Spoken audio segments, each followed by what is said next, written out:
Today we're talking about how travel can help you bond with your daughter. Welcome to Vacation Mavens, the podcast that brings you travel inspiration and practical tips from two moms who know how to plan the perfect trip. I'm Tamara from Your Time to Fly. And I'm Kim from Stuffed Suitcase. With over 40 years of travel experience between us, we're here to share our favorite destinations from road trips to cruising, theme parks, and European adventures. Whether you're planning a family vacation or a mom getaway, we have the tips and tricks to make memories that will last a lifetime. Tamara, so you and I are both moms to some pretty wonderful young women now, and we've had the joy of being able to take quite a few trips amongst both of us with our girls. And so I thought this would be a fun episode because I think a lot of what we're going to share today, you can definitely do if you're doing a mother-son trip as well. So this is going to be universal. We are just calling it mother-daughter since there's something special about that. I think even as we get older, hopefully when our kids are, we talked about Peru recently, and you talked about a guy who was with his 40-year-old daughter. So I'm hoping that when my girls are 40, they're going to want to take trips with me still. But let's jump into some mother-daughter trip tips and some ideas to help give people ideas on if they're thinking about maybe doing this. And keep in mind, this could be with a niece or anything, or like I said, you could do this with your son as well. So what kind of tips do we want to share with our audience about this? I think sometimes it depends on their ages too, because I've traveled so many times with Hannah over the years on mother-daughter trips, and they've evolved. But I feel early on it was really important to find something that maybe we had a theme. Like maybe there's something, if she was really into, like kids that are really into theater love to go to New York. Kids that are really into, I remember one of our first mother-daughter trips, we went down to Delaware and Maryland, and we visited where the wild ponies are in Virginia and in Chincoteague. And so we did a wild pony little boat tour to see them. And we had just read Misty of Chincoteague. And it was just like, you have something that your child loves and you're able to bring it to life a little bit more. Through some type of a theme trip. So I feel like that was one thing that worked maybe especially well with younger children, but I can see it like evolving through teens also. Through teens, yeah. I would say definitely with the younger kids. I remember we had a guest that talked about our Greece. Do you remember that Greece trip? Mm-hmm. And their whole start of that was the Percy Jackson series. So it is funny. I do think that books are a good place to look when people are thinking of that. I think of our Universal trips, numerous Universal trips were certainly a lot of that. What love was imparted because of the Harry Potter books and that kind of fandom.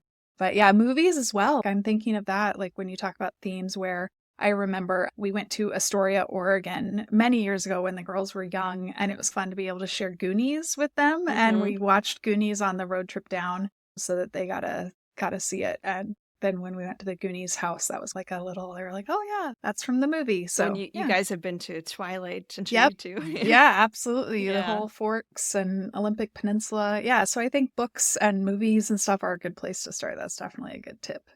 I would say one of the tips I have also is just like getting them involved in the planning it seems like a lot of my trips have been led by Mia and Lizzie. Both have been the ones saying, hey, I want to do this, or I want to go here. And then once we get started, it's like letting them lead. What does that look like? When would we actually go? Making sure that they have some investment in it so that they're excited on planning the trip. Yeah, I remember when Hannah and I did a big Midwest road trip, certain things we're going to plan to do. Like we were doing the Badlands, we were doing Custer State Park. There was things that were definitely going to be on the agenda. But then in each destination, I would say, okay, would you rather do a horseback ride or this other activity? Yeah. And allow her to choose. And I always find it just goes back to any kind of family travel. But whenever you allow them some choice and get them involved, they have some ownership of that. And there's a little less complaining because it's something that they picked, and it's something for them to look forward to. And it also shows that like their opinion matters. Yep. I always love that for when I'm trying to pick hotels, like on a trip, like for Switzerland. I'm like, I'm debating between these two hotels. And then I'll go to Mia and be like, which one should we stay at? And having that, it also helps with decision fatigue. If you're the one planning, you can hand it off to them. Yeah. So that's always nice. Any other tips? What else are you thinking? One thing that I always recommend is, and we've talked about this over the years, but doing something that you can do like side by side. I call it like shoulder to shoulder. But like these kind of things are just so bonding. I Yeah. think of the things that we've done together. Like we did a trip in Central Oregon where we went rock climbing and whitewater rafting. And those were exciting, thrilling things that some of it I was scared for and she encouraged me. And it just Yeah. tends to be a common theme. And so some of those things, but it could also just be like, it could be a surfing lesson, it could be a cooking lesson, but something that you're doing together, it just puts you both like in the moment, and Yeah. you're going to have some stories about it. You're going to have memories about it. You're going to be there for each other. It's just that to me is the ultimate. I think there's another good point to that comes across on these kind of trips is I think when you're both learning something new, they get to see you not be an expert in Yeah. something. Yeah. And I think of when we were in Huntington Beach and Lizzie still talks about learning to surf there. And I sucked at it. I was not good. And I was Yeah. scared of sharks and all this stuff in my head. And so I was just like, okay, I'll try a couple times. And I was just taking pictures on the Right. shore. Right. Whereas for her, she was just like loving it and got a hold of it faster than me, of course. And so I think it's fun for them to feel like they're learning something and that you're not accustomed to either. So that kind of both But being a novice is good. she was probably also really happy that you at least gave it a try for her. Oh, Yeah. absolutely. Huge. Yeah. And I didn't talk about the shark stuff, of course, with her Until afterwards. until afterwards. Yeah. Because I was like, I don't want her to be scared of it like me. Right. We Right. always want our Right. kids to not have our same hangups. Yeah. One thing that I learned on this trip, which is really interesting, so now to do, and I'm sure you're experiencing this with yours as well, but now that we have young adults, the interaction is different. And so one thing that I actually really enjoyed with our Peru trip was we were a part of a group. And in some ways, I feel like it gave us our alone time was even better because for the most part, you were having meals with a group, and I was getting to see her interact as an adult with other adults, Yeah, which was that's really cool. nice. And I had to sometimes remind myself, like, don't answer for her, let her speak for herself. Because you get used to, especially if you have a shy kid, like used to be Yeah. like around adults, you'd be like, answer for them. Yep. Um, and so that was really nice, but also like it takes the pressure off of that constant like conversation or whatever. So Right. then the time that we had together back in the room, I would be like, what are your highs and lows for the Highs and day? lows. I And was we going to would mention talk that. Yep. about that. And then that would lead into other things. And that was like just really special time. And I feel like it was made even better because that was our alone time. And it wasn't Yeah. like, because I'm so used to doing where we're doing like road trips or we're together for hours, you know? So Right. like, yeah, you can have long conversations, but sometimes you run out of conversation too. Yeah. So I actually find group trips surprisingly really interesting a way I can like see to that. bond with for a mother Yeah. daughter trip as well. I think your highs, lows is something really important to mention because I think that's in family travel. We've all talked about it, but good time to remember that is it's one of the best things you can do with your kids when you're on these trips is have everyone talk about your highs and lows from the day because it's fun to see what different things stood out to different people. And sometimes they mention something, you're like, oh, I forgot about that already. Yeah, And yeah. that was really awesome. And I think that's a big thing. I was going to mention too, since I do have two daughters, I think it's really important also to recognize your kids as individuals and not push your traveling style or your interests onto them when you're planning these kind of trips. Yeah. If you're planning it as a bonding trip, because Lizzie definitely enjoys like eating at nice restaurants, staying at nice hotels, sleeping in, like shopping. She likes that sort of thing. Doesn't like museums, doesn't like hiking necessarily. Like her, and it doesn't because I typically like the same stuff as Mia, which is I love museums and learning and I love hiking. And Mia and I are less likely to want to spend money on food. We'd just find something to make it work and we'll be fine. And so it's interesting to recognize that when I'm taking a trip with Lizzie, I need to recognize what's important to her and embrace that mode of travel if I truly want it to be a bonding and learn what does she love about this. And Yeah. so I think that's one of the big things I would say is just make sure that you're aware that people do have different travel interests and kind of dial into that. If you have a kid who likes to sleep in, don't plan 8 a.m., wake ups. If you have a kid who likes getting up early or doesn't, whatever the case may be, just be Yeah. mindful of that. No, I think that's such an important point. And you just want it to be a success. You want it to work for them. You want them to continue to want to have those experiences with you. And we're talking about it from a mother bringing her daughter. But a lot of times when we say mother daughter trip, people are thinking about bringing their mom. Yeah, So yeah, it kind yeah. of it can go the other way too. And do you have any thoughts about like for bringing your mom? I My know. mom I've will never thought listen to this, so I can say we've traveled with her once or twice, and it's not my favorite. yeah. I Hmm. do like traveling with my mom. There's tricky things like as she's aged because I'm used to going. Yeah. And she's no longer physically able to tour in the method I would want to tour. And when you look at spending the amount of money you're going to spend on sometimes on trips, that's crazy. But she recently mentioned to me she really wants to go on the Seattle Eye. And I Oh, didn't know that. And that's something that, so I just need to plan that and make that happen for her. yeah. I do think it's good to be mindful of I fully admit that it's easier for me not to plan something because it's not my style. Again, it goes the other way, whereas I need to be mindful of trying to make opportunities. Like we just had an auction, it was a local thing, but I invited my mom and she loved it. And it was so nice for her to feel included and get out and stuff. So I do think what you're saying the other way around, it works that you need to meet your mom where she's at and Yeah. figure out how it can Yeah. feed both of you. I'm not going to plan a 1 week trip with her. An overnight in Seattle where we can Right. have Ubers and some nice experiences would probably make her so happy. Yeah. Yeah. That's nice. And I'll just close out this section by saying that if you haven't experienced this already, there's just something so different about travel versus home. So like you can take your daughter out for a special mommy daughter date, which Yeah. is wonderful and lovely, but there's just something that is so much more bonding and memorable and special when it comes to travel. And I'm not talking about it has to be like over the top or anything like that. It's Yeah. just, No. it's being out of your comfort zone and Yep. being out of your everyday life bubble. Yep. Just like being in a new place. It's like you think about when you go away for the weekend, you're like, is it worth the hassle of going away for the weekend? And then you're like, wow, I really felt like I was away. Whereas if I was home, I would just be like doing the laundry and the Right. errands and all that. So there's just something really special about getting out of the home environment with your kid Yeah. and having these new experiences that Yeah. I just think you can't beat it. And I think when you do these one-on-one trips, it's also a really good way to raise a traveler because I notice like when we've been on family trips, I never think of stuff like how do you get out of the airport or where do you go to get the Yeah. shuttle or where do you Yeah. because I'm just leading and they're following me. But when you're just two of you, lately especially as the girls have gotten older, I'll be like, "Okay, you show me where do we need to go? We're picking up a rental car. Where do we need to go?"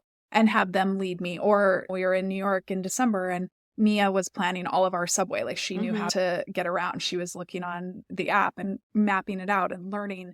And so I think these opportunities, when you're like, you have that one-on-one, it also helps you really encourage them and help them learn how are you a traveler on those little things, like Yeah. not just booking a hotel, like how do you actually on boots on the ground? What does that look like? And that brings confidence, that brings independence, gets them ready, more ready to go off to college life Absolutely. outside of things. Because there are going to be where they have to deal with it on their own. Yeah, Mom's not going to be absolutely. there. So the Yeah. more they have an understanding of what to do in those Yep. instances, the better. Yeah. Yeah. Yeah. I know Mia's planned like little weekend trips to Olympic National Park or different like Bainbridge Island with her friends and their parents are all shocked. Are you sure? No. And she's like, oh, yeah, I've already got it planned out. We're going to catch this ferry. We're going to do this. She knows because she's had this kind of experience. Yeah. So it Yeah. does help versus other kids who don't have these traveling experiences, maybe aren't as, like you said, the confidence is a huge thing. Yeah. Yeah. Yeah. Hannah will be the same. She'll be like, I booked the Airbnb. It's like when her and her Yeah. friends are doing it and just Yeah. little airport things, all of that. Yeah. Yeah. It's great. Yeah. Nice. Well, do you want to share? I think we'll close out with sharing some of our favorite mother daughter trips because maybe it'll encourage people who are listening to this. And feel free to share this if you have a friend who has like a mother daughter relationship. Feel free to share this with anybody that you think might like it. But Tamara, you start us off. What's one memorable mother daughter trip that you want to bring up? It's hard to get past Peru, but we just I was talked going to about that on say the last episode. that's a But pretty highlight one. that was epic. But one other that we really loved so much was our trip to the Canadian Rockies. And like you, I have a mountain girl, Yep. and Yep. so just being in the Canadian Rockies is just Beautiful. smiles. Yeah. You've got incredible scenery, wildlife, outdoor activity. We did some really fun things. We did a horseback ride out to a cowboy cookout. We did plenty of hikes. We Yeah. did the Via Ferrata in Banff, which is basically like a That was one of mountaineering your things. embrace your out adventuring stuff. I remember that. But my rock climber girl was loving it. She was all like, peace out, like hanging. I'm like, like holding on for dear life. But I did it, and it was one thing where she was like, actually thanked So me for doing it, and I yeah. felt so good afterwards. It was very empowering. I loved that. And what else do we? Oh, we did this thing in Jasper where we did it was called a picnic, where basically Oh, yeah. you hiked up to the top of a mountain with a beautiful view, and we had a little backcountry cooking class where they taught Oh, us how to make bannock and chai and chili and some other things like with basically the one of those little tiny, I don't even know if you call it a camp stove stove, type it's like the thing. little burner thing, and Yeah. everything was, like, packaged up ahead of time, then we ate, and we had this amazing view, and then we packed it Yeah. all up and Yeah. hiked out. So having little experiences like that, plus just the scenery, we were so Gorgeous. happy just seeing the lakes, seeing the mountains. It Yeah. was incredible. So that was definitely one of my favorites, but Yeah. what about That you? reminds me a bit of our glacier trip. Montana is amazing like that as well. It's like great for that. The one I think I want to bring up is Ireland, which I did with Mia. And the reason I'm bringing that one up is because it really was the first time it solidified to me like that we're on the same page with our travel style. Mm, And it was fun to recognition that, oh, like she's not just following, like she's leading this and like she's mentioning things that actually interest me. And so it was a lot of fun to recognize that. But I think the fun thing for me with Ireland is it's just such an easy country to get around and yeah. deal so much beauty and fit, like just the nature, the landscapes. And then I was learning to drive on the left side of the road, which I've never done before.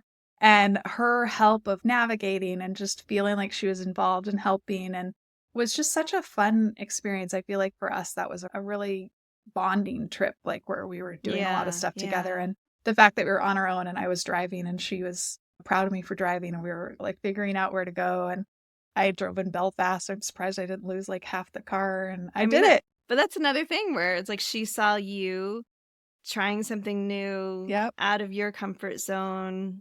I'm sure dealing with some frustrations or fears or whatever and doing it. Yep. So Absolutely. role model stuff is great. Yeah. So I would say that was one that stands out in my mind is just, I love Ireland and she fell in love with it just like I did. She wants to go back, of course, always. Yeah. I know. I feel like so many of mine are involve epic road trips because we Yeah. did so many of those. Like we did Yeah. the civil rights trail in I the remember South, that. which was so powerful and moving. We both really enjoyed it. Plus, we ate so much good food. Like that, Yeah. I will Oh, say, like it. Yeah, the combination of the history, but also the food, like the biscuits. I was going to say Southern When biscuits. Hannah and I drove back across the country to bring her car to Tucson this Yeah. summer, she planned it so that we would stop in Memphis. And she wanted to go to Alcinia's soul food because she Oh, remembered how good it was. And we went there. And even now, she's, they're green beans. She goes on and on about their green oh, beans. And, oh, you know, that's so awesome. yeah, I remember having really that was a good good one. green beans in Nashville. Yeah. Oh, that Southern food is good. I'm craving biscuits now. And it was such a different experience for us because we went to the Grand Ole Opry when we were in Nashville. It was the first time we saw people falling over drunk when we were in Nashville. Got to have a Yeah. little life lesson about that. Yep. But we had a lot of really good experiences, and there is something too about road trips where I remember driving through pouring, pelting rain I could barely see, and just she starts to realize like everything doesn't just happen or be easy. Like it can be tiring Absolutely. and stressful on you. And again, Absolutely. part of Yeah. that, yeah, part of it is like peeling back the mask of parenthood to see who you are as a person too, you Yeah. know? I wrote an article long ago. It was one of my first articles about like why family travel matters. And one of the things I said on it is things are not going to go smoothly and you get to show kids how to deal with problems when they arise. So when you're traveling with them and problems come up, how you deal with that situation shows them how they need to deal with stresses in life. And so it's if you have a flat tire, if you have all this, are you going to lose it on they don't have the right hotel room? Are you losing it on that hotel service agent? Or are you showing your kids like, okay, let's do this in a calm, how do we handle this? What's the solution? So I always think that like that, being able to look at problem solving in real world situations is a good Yeah, opportunity. 100% agree with that. Yeah. Another trip I want to think of is because I mentioned Mia and I'm probably leaning towards Lizzie now is cruising. And I do think that cruising is an amazing trip to take with your kids, especially if they're into like food. Not that cruising has the best food ever, but it's just like a fun way to be able to go, well, where are we eating? And what are you going to order tonight? And what are you going to order? And there's no stress about order whatever you want on it. But being able to go to the activities that are on ships, so you're like, we're going to go to trivia night and we're going to go listen to I don't know what the case may be, but it might be like the silent disco and things like that, where there's just so many different activities. Let's go play cornhole. We're going to go do putt-putt. We're going to Yeah. like, just the way you're able to join or do your own thing is just so flexible. And I think that's a fun way to bond, because you can be like, what did you do today? Or what are you going to go do now? And it's just fun to see them lead that way and then come back together and be like, do you want to do lunch? And hey, should we go to the pool? And then of course, all the stops along the way, those excursions, that kind of that shoulder to shoulder time is like experiencing those excursions together can be a lot of fun. So I think cruising is a good way. Especially, I have a friend who just took a trip with her son. And for her, it was like, she didn't want to have to, when she was traveling alone with him, she didn't want to have to be like on planning everything all the time. Like, where are we going to eat tonight? Where are we going to get lunch? What are we going to do next? Oh, the bus was late, or how am I going to get here? I need to order an Uber. You're just so on. Yeah. And so I think for cruising, it's like you just set it and forget it in a lot of ways. And I think that's really appealing if you're wanting to not be on all the That's time. definitely one of the harder things about the one-on-one trips, especially like the long road trips, because now at least Hannah could drive, but like for most of them, I was doing all the driving, all of the figuring out where are we eating, all of the whatever stress that might come up with logistics. Yeah. And I do know that one of my tricks is that plan at least one or two hotels along the way, the Mhm. full service hotel where I can order room service. Oh, there you Because go. there are some times where you're just too tired to go out to eat, and Yeah. yes, you could go pick something up and bring it in. You're the one that's going to pick it up and bring it in. Exactly. So, Yeah. it can make a big difference sometimes just to have that little bit of downtime. That's a good tip. Yeah, I think that is important. Yeah. What about What about you? cities? I feel like Yeah. Hannah and I have done quite a few cities. One of them that we really loved was Chicago. Strangely enough, she and I have not done New York, just the two of us. We've done it Oh, as a family, yep. and she's done it with friends because it's like we're close enough. But we really love Chicago. Part of it was Nice. I had gotten us tickets to see Hamilton, so it was like Ah, she had seen it in New York, but it was yep. like a surprise. Aw. To like the end of the trip, here are tickets to Hamilton. She's like, what? Yeah. So we did, but Chicago does have a lot of really good theater. So you don't have to think about like only New York when it comes to theater. They have great restaurants, really good museums. We were there in the summertime, so it was nice to like just walk along the waterfront.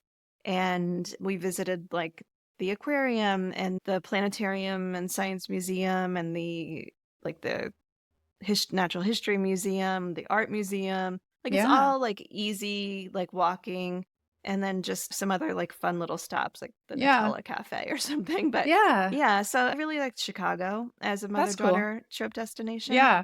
I could go right on that since you already mentioned New York City, because absolutely, I Yeah. would say New York City. And the cool thing for me about New York City that makes it such a good opportunity is because both of my girls love New York City and would happily take trips Yeah. there, even with their different travel styles, because you can get any number of hotels options. You've got a lot of good options for all price points, food options just out the wazoo. So you can get pizza for cheap one night and then have a nice dinner somewhere. And then you've got Central Park. You can do so much walking. There's bookstores. There's great shopping. Then there's like the High Line if you just want to wander. There's public parks. And so you can really, I think that New York City is just amazing because you can feed all travel styles. Yeah. It's funny because I thought Mia would be my Broadway person. And when we did that family trip before our cruise a few years back, Mia and Paul went and wandered and did Financial District and all that. And Lizzie and I went to see Harry Potter and the Cursed Child. And so it's funny to see, like, everybody gets to just choose the type of traveler you want to be in New York City. So I think it's awesome.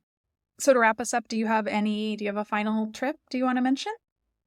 I don't know if it's necessarily a trip that we planned around this. I would love to plan a spa trip, but we have had some spa experiences on some of our trips. Been really special. Actually, when we were in Peru just now, we both got massages at the hotel, and they were like, "Do you want to be in the same room?" And I'm like, "No." I don't even like to be in the same room with a couple's massage. But when she was younger, then you're in the same room for safety. And I Yeah. remember there was a place in New Mexico that we went to where we had a massage, and then they have hot springs there, so we soaked in the hot spring, Yeah. and that was really nice. And it's just it's an introduction to an adult world. Yeah. And I remember the very first time that we had a massage, I had to explain to her like what's going to happen, like what do you Right. do? Because I remember when I was I probably didn't in my get that. 20s before I had a massage, and I like put my bathing suit on because I didn't Yes, know what I was supposed to I know. do, and Yeah. all of that kind of stuff. So it's funny. I do remember I've probably told this story on the podcast years ago, but we did our first massage and it was like in the same room because mother daughter. And you know how at the end they're like, take your time. I'll be waiting for you outside. Yeah. Hannah was just like, I could just fall asleep right here. And I was like, they don't really mean take your Yeah, time. Like, you kind of have to get out of here exactly. in 5 Yep. minutes or less. Yep. But it was really cute. And I think a spa trip is always something nice too. Yeah, I think that's a cute way to look at it. I know that would appeal to Lizzie, or she would be all over that. Yeah, I Yeah. think that'd be good. I think it's good also if you're evaluating spas to look at that it is that day spa experience where there's like the sauna, a steam room, those situations, so that it's not just, oh, you go to the room and get the treatment and then you change and you're done. Right. It's Have the that whole daily. Yeah, experience. I know we both have that. I think Scottsdale, which we've experienced, would be a great place for that, because I'm just picturing when we were at, was it the Phoenician where we got treatments and then I there think was like so. a rooftop pool That was and just for the spa members. A yeah, that lot was of just them for the have spa that, like, people. there's some kind of separate pool just for the spa, maybe a Yeah. cafe just for the Yeah, the spa. cafe. So you can get your treatment in the morning, get some lunch, sit by the pool, relax, and Yeah. yeah, Make that a day sounds of it. amazing. And it doesn't have to be the whole, like, oh, I'm going to a wellness spa and like that's going to be all that we're doing. If you're watching White Lotus now, where they have everything from teaching the kids to sit up straight to anger management to all kinds of wellness type of things, right? To be that. You can have a day where you're hiking or a day where you're Yeah, shopping, and then you just, absolutely. have a day where you're Have a day at the relaxing spa too. day. So, Yeah, yeah. absolutely. I agree. Yeah. Cool. I think we covered this topic pretty well and gave our listeners some good tips. Hopefully, it encourages someone to plan one of these trips.